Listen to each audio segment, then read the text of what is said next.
Welcome back to another episode of Cars and Chaos. Today's just going to be a quick little episode showing you guys about port matching. Everything I'm going to show you right now pretty much applies to any inline motor, 2, 4, 6, doesn't really matter.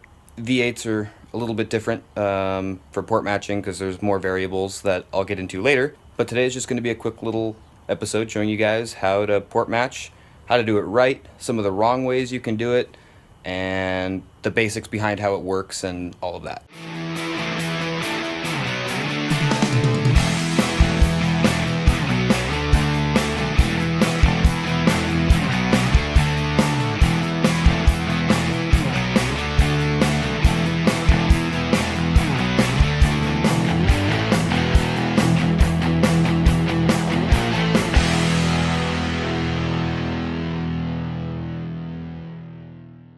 First thing you have to do is take the head off of the motor. In this case, it's the motor for my 82 Toyota with the 22R, and pull the valves and valve springs out. As you can see, I'm kind of starting to do that one right now. You can go ahead and do this with the valves in the motor, but it makes it a lot easier when the valves aren't, and if the valves are in, you run the risk of getting little metal shavings up in between the valve and the valve guide, and metal on metal is usually never good.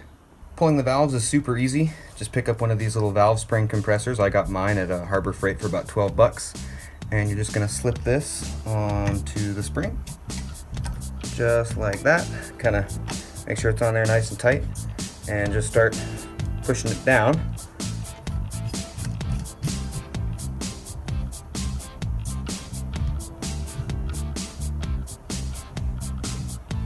Just wanna make sure you hold the part that holds the bottom of the spring in place while you start to tighten it, and then you can pretty much let go of it from there once it gets the pressure on it. And you just keep turning this.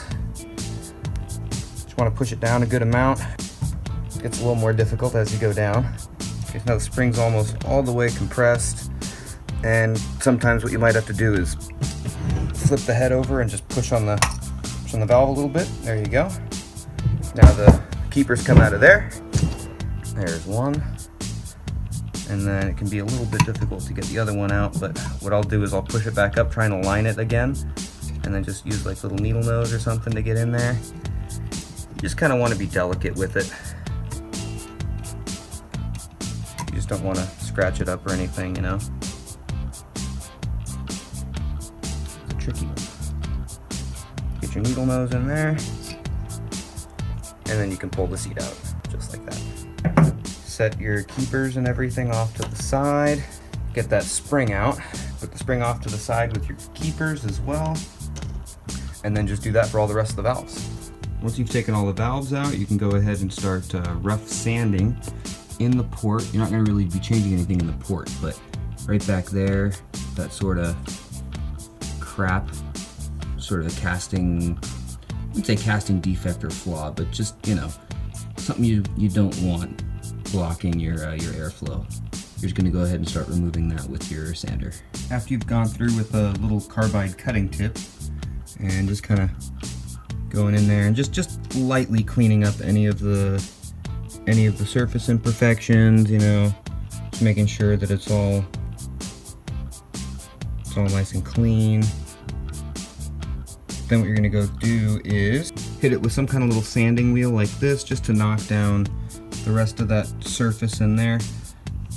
The thing to note is that you don't want that surface, however, to be super smooth. You just kind of want to knock it down, sort of like that one right there. Because if it's super smooth, then fuel will actually start to form droplets on the surface of the intake, and you don't want that.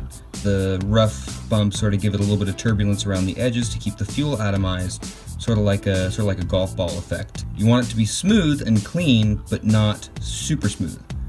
So then after you've cleaned up the port with some sandpaper, what you're going to want to do is go ahead and mark off any parts that overlap from the gasket with a little paint pen.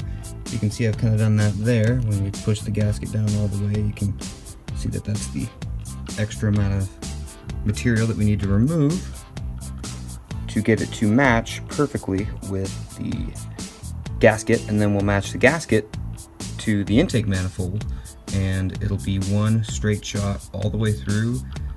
The fuel's gonna not even know that there's a gap there, which is kind of the goal.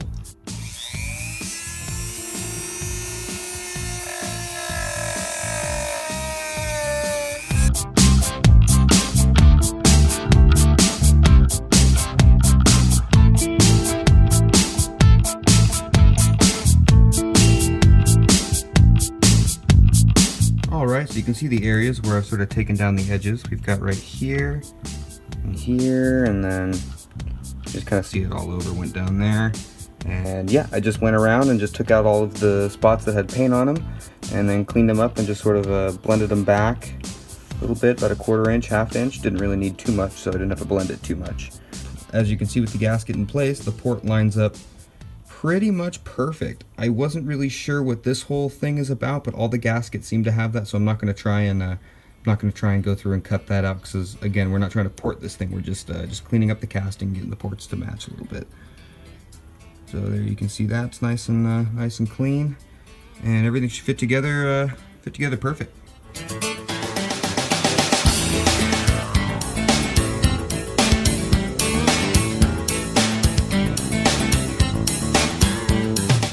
Alright, so now we've come to the polishing stage, and you can see that port's actually really smooth in there.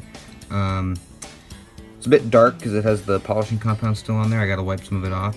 That's right after, this is right after sanding, and this is right after polishing. I'm just using little buffing pads, you know, on my Harbor Freight Dremel. So nothing special, nothing fancy.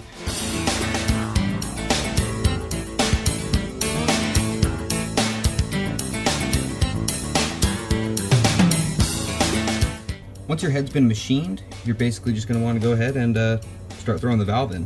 Now, a lot of people recommend to lap in new valves. That's where you get this stuff called lapping paste, and you put it on the valve in the valve seat, and you rotate the valve around on the seat to sort of sand it down and grind it into itself. The thing is, with manufacturing tolerances today on valves, it's really not necessary. I mean, this valve is out of the box, and you can see just how nice that valve is. It's got really good angles on it. So this valve is direct out of the box, and you can see just how nice the surfaces are on that. No need to lap this thing in. And if you have a good machine shop, they should have done a decent job as well of making that seat nice and smooth. The reason you don't want to lap this in is because a lot of times manufacturers will have special coatings that go on the outside of the valve that you can't really see. By lapping it, you're actually taking that off.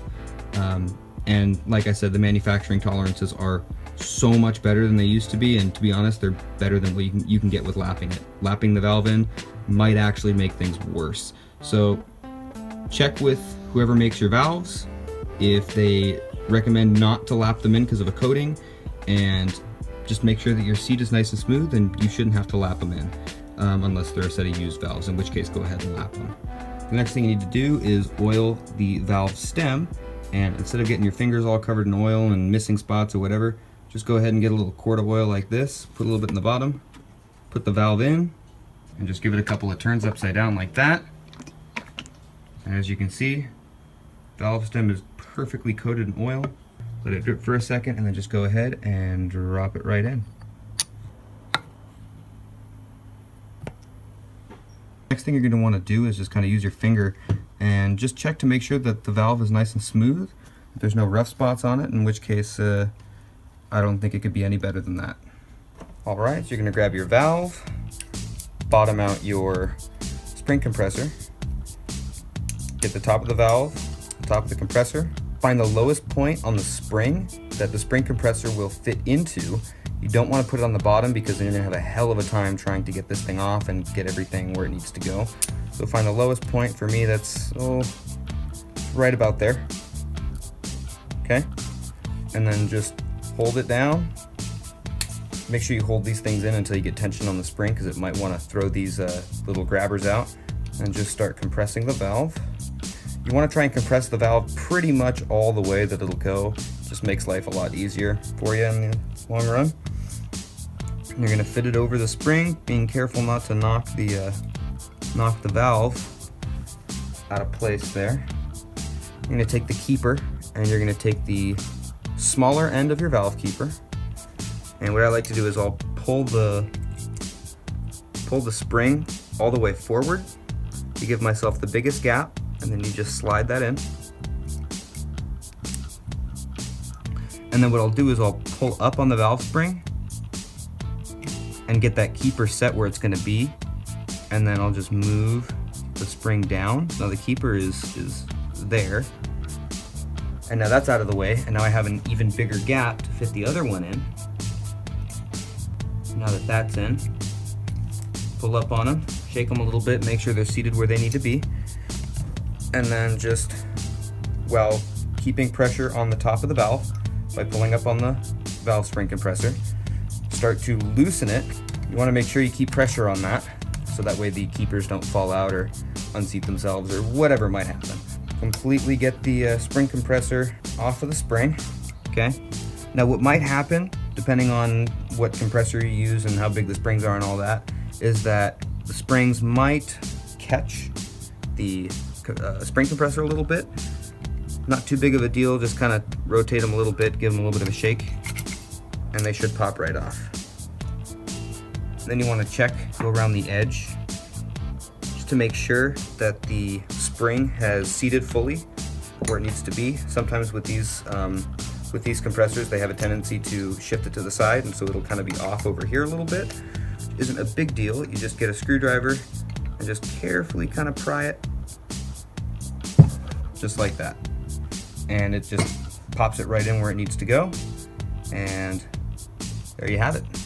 Next thing you're going to do is going to be the same thing as the head, and just take the gasket and mark off where the overlap is.